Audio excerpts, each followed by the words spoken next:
और प्रोकैरियोटिक में केवल एक प्रकार का और यूकैरियोटिक में ये 3 प्रकार का। क्लियर? ये वास्तव में आरएनए पॉलीमरेज नामक एंजाइम ये 5 विभिन्न पॉलीपेप्टाइड चेन का वास्तव में एक संगठक होता है। ये जो पॉलीमरेज नामक एंजाइम है ये पॉलीमेरिक है। ये पॉलीमरेज नामक एंजाइम ये क्या है? पॉलीमेरिक एंजाइम है जो 5 विभिन्न पॉलीपेप्टाइड का क्या होता है? ये संगठन होता है। 5 विभिन्न पॉलीपेप्टाइड का क्या होता है? संगठन होता है। 5 विभिन्न पॉलीपेप्टाइड जैसे कि ए, अल्फा, बीटा, बीटा 1 और गामा और सिग्मा, ये 5 विभिन्न पॉलीपेप्टाइड से मिलकर ये बना होता है पॉलीमेरिक एंजाइम। आरएनए एक पॉलीमेरिक एंजाइम है जो 5 विभिन्न कहना चाहिए पॉलीपेप्टाइड से मिलकर बना होता है, अल्फा, बीटा, बीटा 1 और गामा और सिग्मा। ठीक है, इनमें से प्रथम चार ये चारों मिलकर एपो एंजाइम या को एंजाइम का निर्माण करता है। प्रथम 4 मिलकर एपो एंजाइम या को एंजाइम का निर्माण करता है। ठीक है, लेकिन ये सक्रिय कब होती है? जब इसमें सिग्मा फैक्टर आकर जुड़ती है तभी ये सक्रिय होगा, अन्यथा सक्रिय नहीं होगा। ये चारों मिलकर ये तो बना सकते हैं को एंजाइम, एपो एंजाइम, लेकिन ये तभी सक्रिय होता है जब इसमें सिग्मा फैक्टर आकर क्या होती है? जुड़ती है। और जब ये जुड़ती है तब ये पांचों मिलकर कहना चाहिए क्या कहलाती है? होलो एंजाइम कहलाती है। पांचों जब एक साथ मिलती है तब उसको क्या कहा जाता है? होलो एंजाइम कहा जाता है। क्लियर? ये हो गए आप लोगों का आरएनए पॉलीमरेज नामक एंजाइम। और ये आरएनए पॉलीमरेज नामक एंजाइम की सहायता से किसका निर्माण होगा जी? एमआरएनए का निर्माण होगा। क्लियर? मतलब हमको डीएनए से एमआरएनए का निर्माण करना है। तो ये चित्र को देखिए ध्यान से, ये चित्र भी आपके पुस्तक में मिल जाएगा, लगभग अधिकांश बुक में यही चित्र होता है, हालांकि और बहुत सारे चित्र है। ठीक है, तो यहाँ पर देखिए डीएनए है, ये क्या है? ये डीएनए है। क्योंकि हमको डीएनए से एमआरएनए का निर्माण करना है तो यहाँ पर देखिए एटी, जिसमें टी मिलेगा, जिसमें थायमिन मिलेगा, ये सब क्या है? ये DNA. A T C G T A C G, ये सब कहना चाहिए नाइट्रोजन बेस, इन सब में पाया जाएगा। ये सब कहना चाहिए डीएनए है। ठीक है, तो इस डीएनए में क्या होता है? आरएनए पॉलीमरेज नामक एंजाइम की सहायता से एमआरएनए का क्या होगा? निर्माण होगा।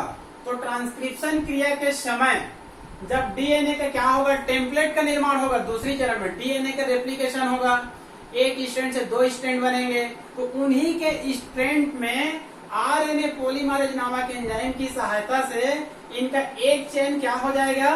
अलग हो जाएगा। एक चेन क्या हो जाएगा?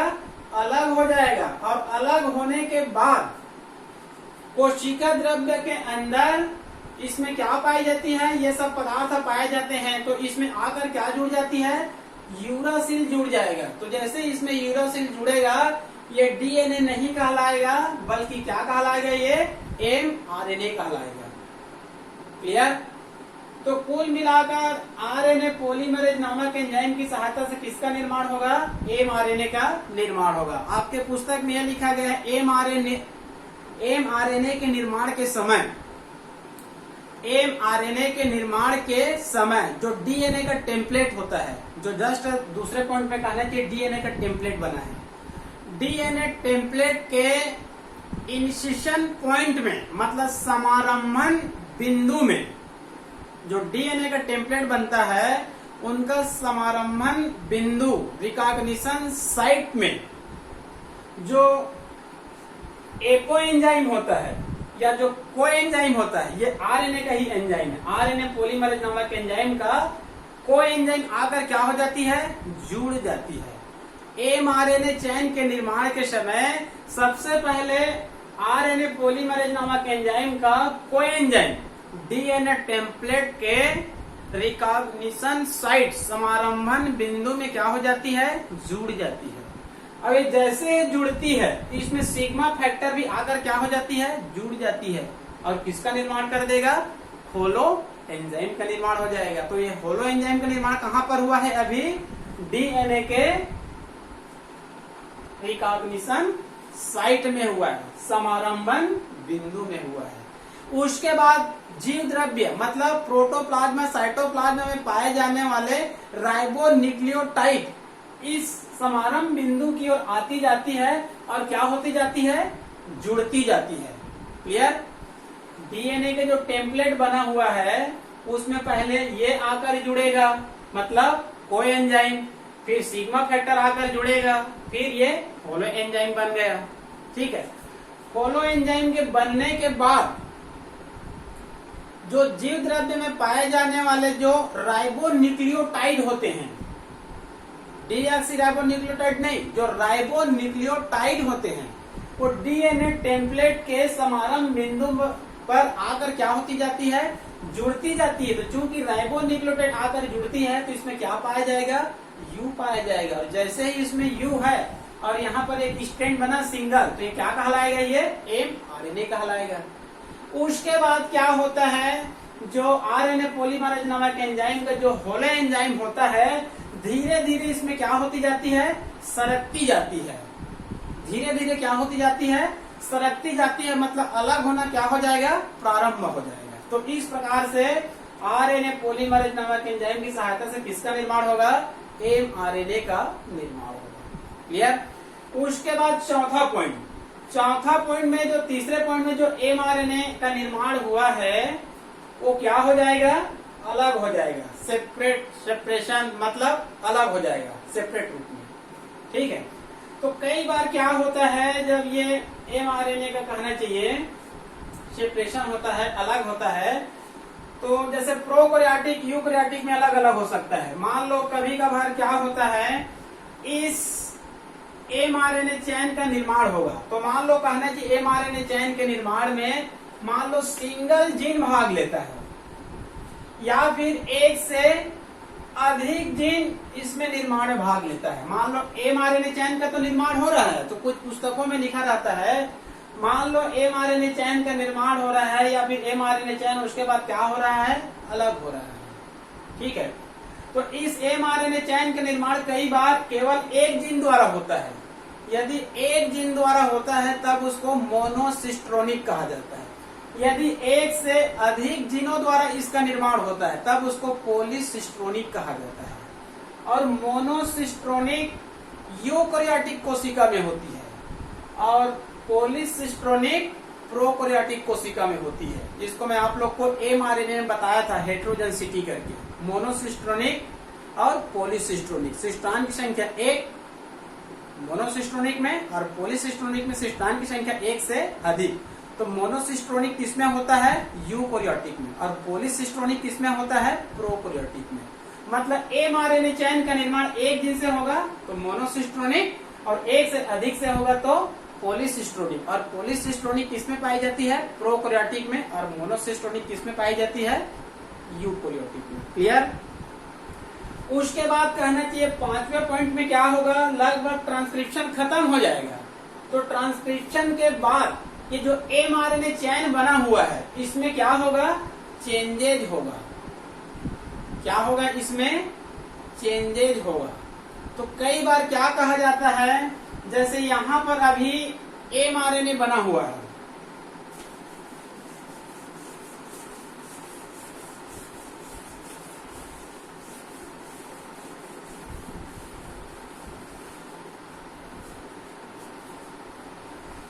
ट्रांसक्रिप्शन के बाद जो एमआरएनए बना हुआ है, तो कई वैज्ञानिकों का मानना है कि जो नहीं कहना चाहिए जो एमआरएनए बना हुआ है, नहीं कहना चाहिए जो एमआरएनए बना हुआ है, ये क्रियाशील एमआरएनए से, ये क्रियाशील एमआरएनए से ये बड़ी होती है। ये कहना चाहिए ये mRNA अभी तुरंत बना हुआ है, mRNA तुरंत बना हुआ है, और ये पहले से बना हुआ क्या है, ये एक्टिव mRNA है। ठीक है, तो कई वैज्ञानिकों का मानना है कि ये क्या होती है, बड़ी होती है। किनकी अपेक्षा, एक्टिव mRNA की अपेक्षा जो तुरंत नई mRNA बनी हुई है ये क्या होती है, लंबी होती है या फिर बड़ी होती है। इसी कारण इस mRNA को क्या कहा जाता है, HNRNA, हेट्रोजेनेसिस RNA, विषमांगता RNA कहा जाता है। और इसी का निर्माण कौन करता है, RNA पॉलीमरेज सेकंड। ठीक है, हेट्रोजेनेसिस RNA क्यों कहा गया है, क्योंकि तुरंत mRNA बनती है, क्रियाशील mRNA से आकार में क्या होती है, बड़ी होती है। क्लियर। आगे चलकर ये HNRNA में क्या होती है, कुछ परिवर्तन होते हैं, कुछ चेंजेज होते हैं, और चेंजेज होने के बाद फिर एक्टिव mRNA का निर्माण करते हैं। क्लियर। तो ये परिवर्तन 3 प्रकार से हो सकता है, मतलब अभी तो तुरंत mRNA बना हुआ है, अब हमको बनाना है एक्टिव mRNA, क्योंकि अभी आकार में बड़ी है, तो इसमें क्या होगा, चेंजेज होगा। तो इसमें चेंजेज के लिए 3 बिंदु दी गई है, capping, tailing, splicing. Capping, tailing, splicing. ठीक है, तो पहले देखते हैं केपिंग और उसके बाद टेलिंग। पहले देखते हैं केपिंग और उसके बाद टेलिंग।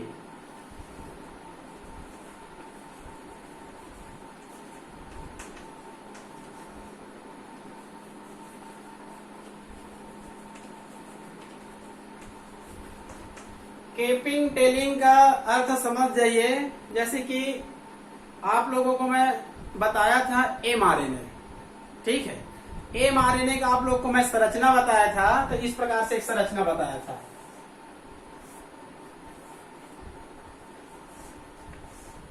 इस प्रकार से, और यहां पर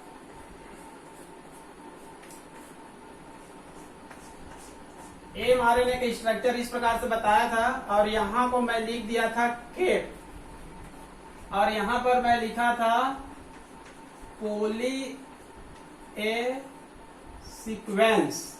ये mRNA का कहना चाहिए क्या है, ये स्ट्रक्चरल फीचर बताया था। ठीक है, तो केप और ये टेल, तो केपिंग और टेलिंग, मतलब जो केपिंग होता है ये 5 एंड सिरा को बताएगा, और जो टेलिंग होता है वो 3 एंड सिरा को बताएगा।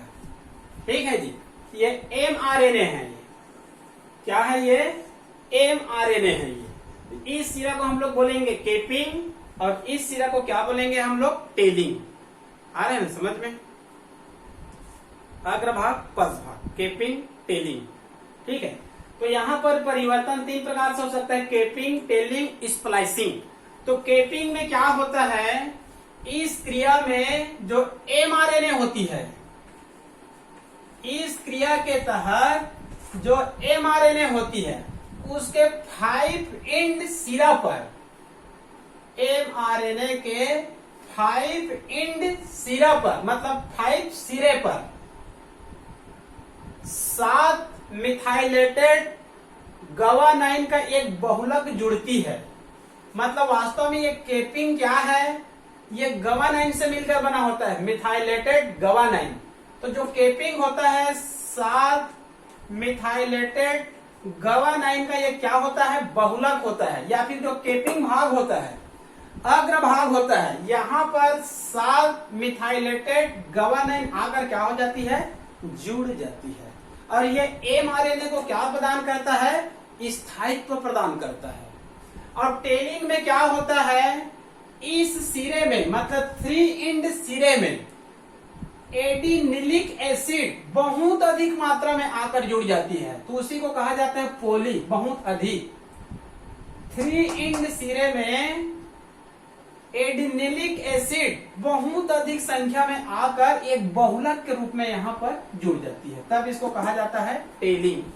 ठीक है, ये mRNA है, इधर केपिंग, इधर टेलिंग, इधर 8, 9 बहुत अधिक मात्रा में पाए जाएंगे, और यहाँ पर मिथाइलेटेड गवानाइन 7 की संख्या में आकर जुड़ते हैं, जो इसको क्या प्रदान करेंगे, स्थायित्व प्रदान करेंगे। क्लियर। और उसके बाद तीसरा क्या होता है, स्प्लाइसिंग। और तीसरा क्या होता है, स्प्लाइसिंग। स्प्लाइसिंग का केवल अर्थ आपको समझ जाइए, उसको रटेंगे तो समझ में नहीं आएगा। स्प्लाइसिंग मतलब क्या होता है,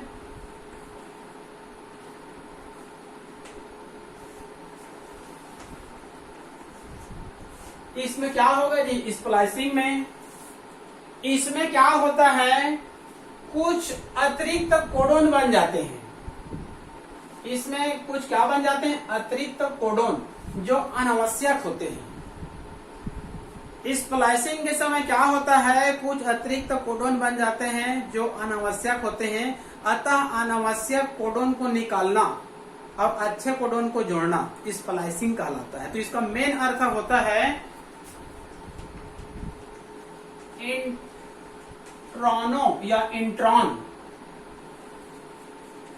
एक्सॉन या एक्सॉनों, इंट्रॉन और एक्सॉन, इंट्रॉन और एक्सॉन। इंट्रॉन क्या है, कुछ अतिरिक्त खंड है जो इसमें बन जाती है।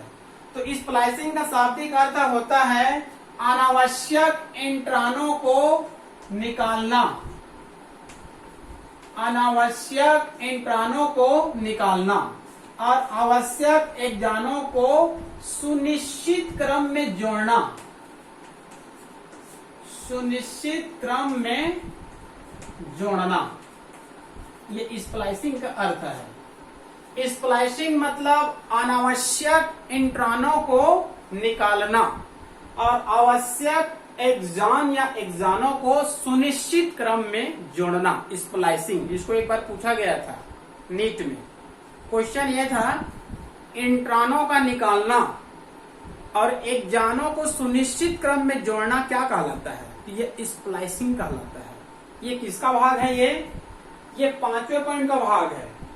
ठीक है, मतलब ट्रांसक्रिप्शन के बाद mRNA चेन में क्या होती है, परिवर्तन होती है, क्योंकि जो तुरंत mRNA बनती है जो आकार में बड़ी होती है उसको हेटेरोजेनेसिस RNA कहा जाता है।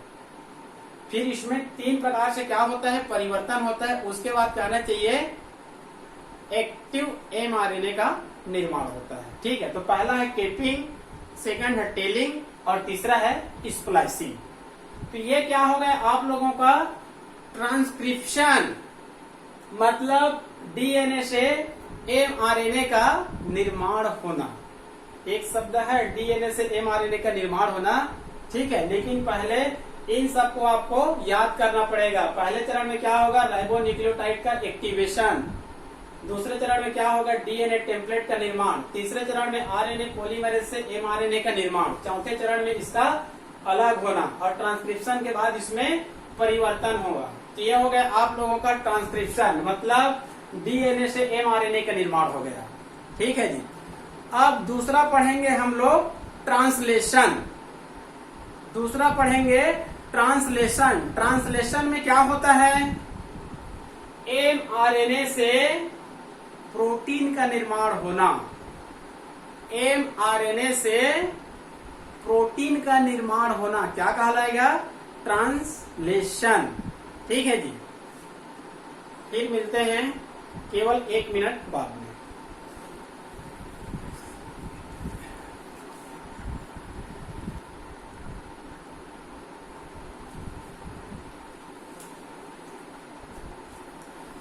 अब आगे अध्ययन करेंगे ट्रांसक्रिप्शन के बाद ट्रांसलेशन, अनुवादन। ठीक है, पहला ए ट्रांसक्रिप्शन और बी ट्रांसलेशन। ट्रांसलेशन का शाब्दिक अर्थ क्या होता है, mRNA में ट्रांसलेशन होगा और प्रोटीन का निर्माण होगा। ये भी कहने में केवल 10 सेकंड लगता है, मतलब mRNA से प्रोटीन का निर्माण होना। ठीक है, लेकिन ये भी कहना चाहिए एक लंबी क्रिया होती है। ठीक है, ट्रांसक्रिप्शन भी लंबी क्रिया है और ट्रांसलेशन भी एक लंबी क्रिया है। ठीक है, ट्रांसक्रिप्शन में आप लोग पहले सभी पॉइंट को याद रख लेंगे, तभी आपको याद रहेगा। उसके बाद है ट्रांसलेशन। ट्रांसलेशन कहना चाहिए निम्न बिंदुओं में होती है, तो पहले हम लोग केवल पॉइंट को याद करते हैं, ठीक है। पहला है एक्टिवेशन ऑफ अमीनो एसिड, मतलब अमीनो एसिड का सक्रियण होना, एक्टिवेट होना। दूसरा है जो कहना चाहिए एक्टिवेट अमीनो एसिड है वो टीआरएनए के साथ क्या हो जाती है, जुड़ जाती है। पहले चरण में अमीनो एसिड का क्या होगा, एक्टिवेशन होगा, सक्रियण होगा। दूसरे चरण में जो एक्टिवेट अमीनो एसिड है वो किससे जुड़ जाएगा, टीआरएनए से जुड़ जाएगा। क्लियर? लाइट गोल हो गया।